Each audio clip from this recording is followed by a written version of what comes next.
अस्सलाम वालेकुम। Last video में हमने बात की थी कि आप MOE को यूज़ करके डॉकिंग कैसे करते हैं। उसके अंदर हमने डिटेल में आपको बताया था कि प्रोटीन और लाइगेंड कैसे इंटरेक्ट करते हैं, प्लस आप उसके रिज़ल्ट कैसे एनालिसिस कर सकते हैं और अपने रिज़ल्ट को कैसे रिफ़ाइन कर सकते हैं। आज हम बात करेंगे कि भी अगर आपके पास लेट्स सपोज 10 मॉलिक्यूल हों और आप चाहते हैं कि एक प्रोटीन के साथ उसको इकट्ठा इंटरेक्ट करवा लिया जाए, या वाइस वर्सा आप कहते हैं कि आपके पास 10 प्रोटीन है और एक लाइगेंड है, आप उनके साथ इकट्ठा उसको एक ही टाइम में इंटरेक्ट करवाना चाहते हैं ताकि आपके टाइम सेविंग हो जाए। वो हम कैसे करेंगे? इसको हम कहते हैं बैच डॉकिंग, या फिर हम कहते हैं डेटाबेस डॉकिंग, हम इसको कहते हैं। तो आइए देखते हैं कि MOE के अंदर हम ये कैसे परफॉर्म कर सकते हैं। बैच डॉकिंग के लिए हमने पहले इसके अंदर एक डेटाबेस बनाना है।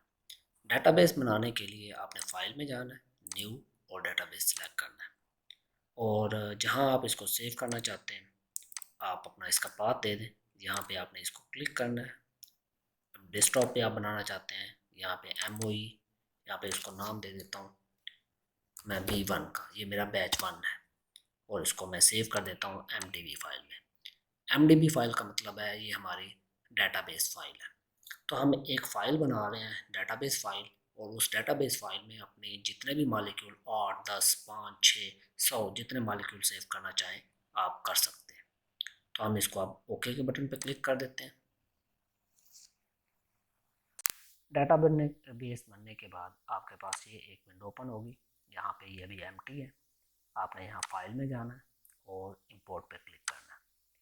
इंपोर्ट में आके आपने ऐड में जाना है और आपने पाथ देना है जहाँ पे आपकी तमाम मॉलिक्यूल्स पड़े हुए हैं।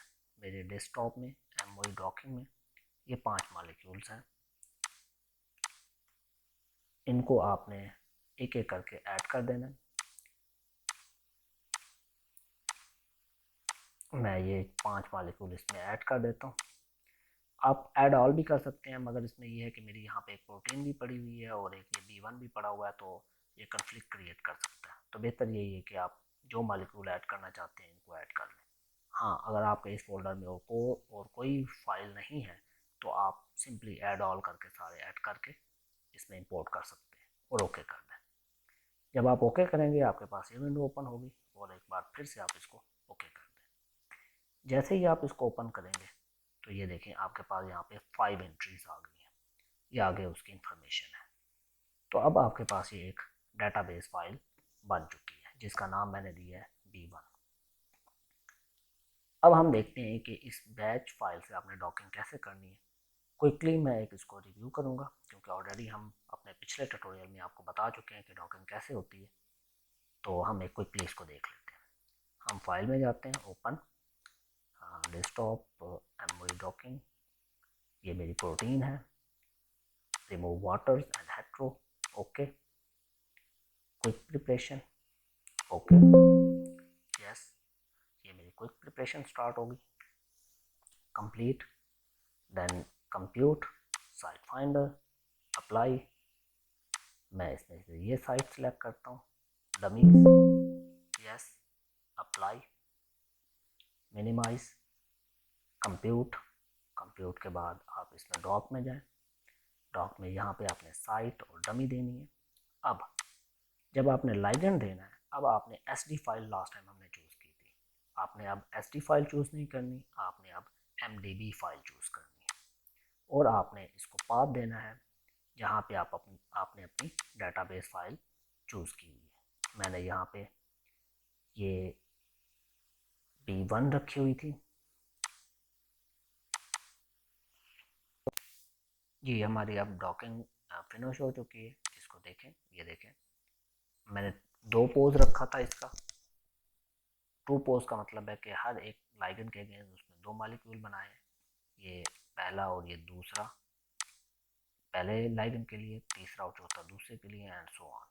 तो आप बारी बारी जैसे आपने पहले किया था एक एक करके पहले इस लाइगेंड को चेक कर सकते हैं, नो, तो कि ये इंट्रैक्शन आपको शो कर रहा है कि नहीं कर रहा। आप इसको घुमा के चेक कर सकते हैं। बाकी के स्टेप सेम हैं जो हमारे पिछली वीडियो में है, तो आप इसको देख सकते हैं। तो इस तरह से आप डिफरेंट लाइगेंड्स को, इवन आपके पास 100 ऑफ द लाइगेंड्स हो, आप चंद ही मिनटों के अंदर उनकी सेम प्रोटीन के साथ बड़ी आसानी से डॉकिंग करवा सकते हैं।